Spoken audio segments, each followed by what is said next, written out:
Pourquoi tu dois retirer ton masque?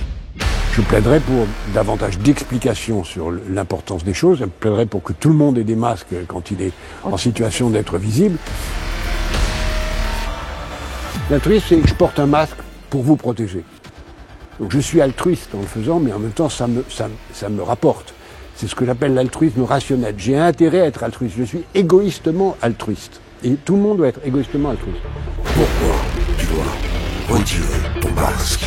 Il fallait, une fois testé, isoler les malades avec des processus beaucoup plus forts et puissants de suivi des gens contaminés. Par exemple, en faisant en sorte que l'application de suivi soit non pas facultative, mais véritablement obligatoire, en faisant en sorte que la production de masques le soit, que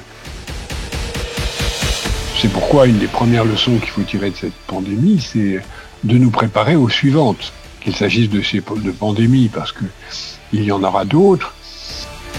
Nous avons intérêt à ce que les autres aient un masque, parce qu'il nous protège.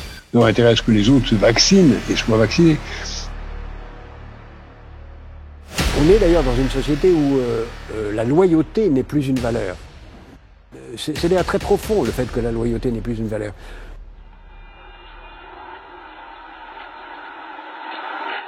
Nous ne t'oublierons jamais, Michel, ceux à qui tu as fait comprendre, avec ton génie des mots de feu, qu'il faut être scandaleux pour lutter contre les scandales, et que l'élégance est dans la discrétion de la tendresse, et pas dans l'étalage des ambitions. Salut ma poule. Qu'est-ce qui se passera si vous êtes nul? L'économie s'effondrera, et ça sera pas bien pour ceux qui sont en retraite, et qui compteront sur vous pour assurer leur niveau de vie. Donc, nous avons tous intérêt à ce que la génération future, même celle qui n'est pas encore née, soit la plus efficace et réussie possible. C'est notre intérêt. C'est pas facile à comprendre. Beaucoup de gens ont du mal à le comprendre, et pour autant c'est nécessaire. Moi, j'ai toujours été animé par l'idée de savoir quelle trace laisserait dans l'histoire l'action que je mène. Donc je me suis toujours posé cette question-là. Pourquoi est-ce que ce que je fais est utile à l'avenir? C'est une question qui qui m'anime encore tout le temps. Remarquez, je dis ça, mais quand j'avais présidé la commission que m'avait demandé de présider Nicolas Sarkozy, et où j'avais fait une commission bipartisane, il avait dit la même chose. Il avait dit la même chose. C'était une habitude. C'était très drôle d'ailleurs, parce qu'il avait dit la même chose. Avant qu'on fasse notre rapport, en direct à la télévision, il avait dit « Quoi que vous disiez, je vais l'appliquer ». Et là où c'était encore plus amusant, si j'ose dire, d'un point de vue anecdotique, c'est qu'après notre commission, quand on a rendu le rapport, il a dit exactement la même phrase qu'Emmanuel Macron, parce qu'il a dit « Je vais appliquer toutes vos propositions sauf 3 ». Ce qui est exactement ce qu'a dit Emmanuel Macron, je vais appliquer toutes vos propositions sauf 3. Naturellement, dans les deux cas, ils ne l'ont pas fait. Tous ceux qui regardent cette conférence aujourd'hui, un jour seront morts. C'est notre sort à tous. Plus ou moins tôt, plus ou moins tard, mais tous seront morts. Et la distraction nous permet d'éviter d'y penser. Et donc, puisqu'on n'y pense pas, de ne pas faire le meilleur usage de notre temps, puisqu'on ne pense plus que notre temps sur cette planète est très très bref.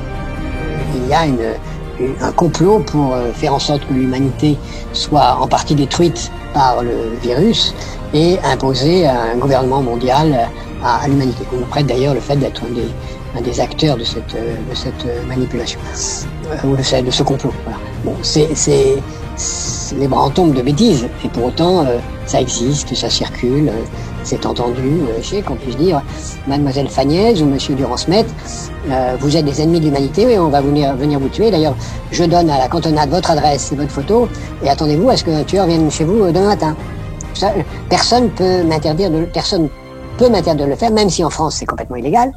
Mais si vous le faites aux Philippines ou aux Maldives ou en Malaisie, on peut le faire sans contrôle. Voilà ce qui aujourd'hui est en question, c'est que il va falloir mettre de l'ordre là-dedans et considérer une chose simple, c'est que tout ce qui est interdit offline doit être interdit online. Tout ce qui est interdit à la radio, à la télévision et sur papier, devrait être interdit dans les réseaux sociaux. J'ai dit que cette pandémie, ça allait être d'abord un combat entre l'individualisme et l'altruisme. Pour moi, il y a 3 concepts clés qui sont en train d'apparaître. Le premier, c'est l'importance de l'altruisme. L'altruisme, c'est que je porte un masque pour vous protéger. Quand c'est apparu il y a très longtemps, il y a plusieurs décennies, j'avais comparé cela à la découverte d'un nouveau continent. Les réseaux sociaux, c'est comme un nouveau continent. Mais un nouveau continent, comme on l'a vu avec les États-Unis quand les Européens sont arrivés, c'est d'abord un lieu sans loi. Et c'est ce qui se passe aujourd'hui sur les réseaux sociaux. Il n'y a pas de loi. Alors que si vous voulez publier dans un journal une menace de mort, disant si tu continues comme ça, je vais te tuer, ou de toute façon je vais venir te tuer, vous pouvez pas. Vous allez en prison immédiatement. Par contre, sur les réseaux sociaux, vous pouvez. Il faudra encore en avoir les moyens. Et évidemment, aujourd'hui, il n'y a pas de moyens de police qu'on pourrait appeler de la censure, mais après tout, la lutte contre la diffamation, c'est de la censure, doit censurer des gens qui diffament. Pourquoi tu dois retirer ton masque? Ça n'est pas possible aujourd'hui. Pourquoi tu dois retirer ton masque? Et il est vrai que l'augmentation de la température pourrait à l'avenir être un facteur aggravant des pandémies en conduisant la possibilité d'entretenir la survie des virus, des moustiques qui les transmettent, ce qui n'est pas le cas dans cette pandémie-là, mais qui pourrait l'être dans les suivantes. La fondation que je préside, Positive Planète, nous mesurons depuis 8 ans maintenant en quoi les pays sont positifs, en quoi les pays travaillent dans l'intérêt des générations futures. Et on s'aperçoit que la France n'est pas spécialement bien classée. Elle est au milieu des 40 pays de l'OCDE. Les meilleurs sont les pays d'Europe du Nord, qui de loin sont ceux qui aident mieux à la préparation de l'avenir. On a suivi un peu le modèle chinois, tout en n'ayant pas heureusement la dictature qui permettait de le faire, ni, comme vous l'avez dit, la tradition à l'égard des masques, ni la pédagogie nécessaire. Puisqu'on avait commencé par dire honteusement, scandaleusement que les masques n'étaient pas nécessaires, que les masques étaient même mauvais, puisqu'on a été jusqu'à dire dans les plus hautes autorités de la République que les masques étaient inutiles et même inefficaces et même nuisibles. Ce qui a créé évidemment une situation de trouble quand on a commencé à dire l'inverse. Pourquoi tu dois retirer ton masque? Il y a un effet d'auto-entretien réciproque entre la crise climatique et la pandémie qui est à venir. Mais c'est pas le cas aujourd'hui. Donc si on veut lutter contre la pandémie, il faut lutter contre la pandémie, pas contre le réchauffement climatique. Je pensais que dans la pandémie actuelle, il y a 500 millions d'enfants qui vont plus à l'école. Ça, c'est une perte immense pour l'humanité. Et c'est ça contre quoi il faut lutter de toute urgence, si on veut pas justement que ces 500 millions d'enfants devenus des adultes ne soient pas capables de prendre à leur charge une partie du fardeau de la gestion des 9 milliards d'habitants dont vous parlez. Est-ce que vous pensez qu'en fait la pandémie est un bon moyen est un plus ou moins un retour à la réalité par rapport à l'insouciance qu'on a eue depuis les années 80 vis-à-vis de la mort? C'est pas seulement depuis les années 80, c'est de tout temps. La distraction a été une façon d'oublier le temps qui passe. Même si, encore une fois, il y a dans la distraction une dimension artistique, évidemment tout à fait majeure. Quand même, vous héritez, en tout cas en Europe, d'une construction européenne formidable, qui a mis en place des institutions extrêmement puissantes, d'un niveau de vie qui est le plus élevé du monde, quand même. Je plaiderais pour davantage d'explications sur l'importance des choses. Je plaiderais pour que tout le monde ait des masques quand il est en situation d'être visible. Je plaiderais pour que tout le monde ait des masques quand il est en situation d'être visible.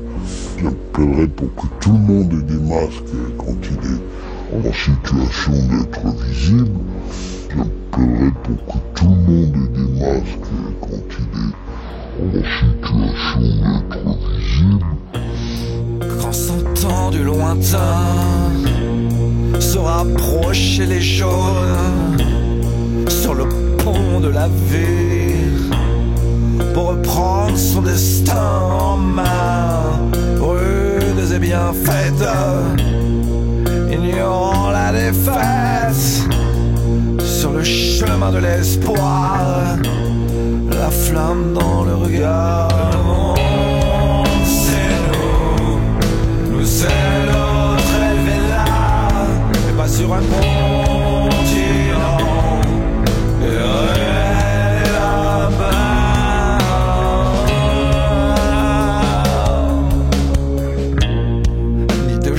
guerre ni de haine.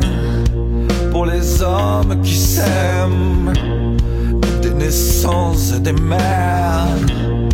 Pour les hommes qui saignent, rien ne pourra enrayer l'honorable jugement qui vient doucement trancher l'injustice du présent. Nouveau monde, c'est nous, nous c'est l'autre, elle est là, et pas sur un continent.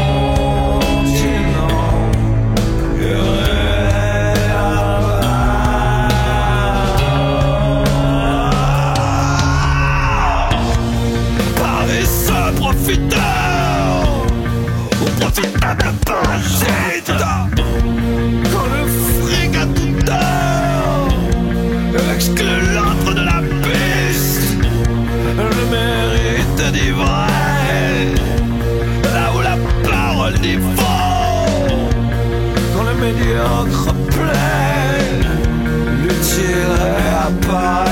Au monde, c'est nous, c'est l'autre, elle est là, et pas sur un continent.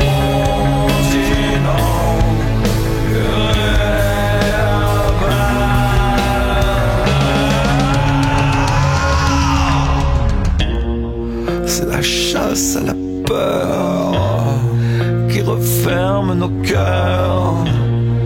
Laissons-nous donc guider vers les routes sans guichet. Le nouveau monde.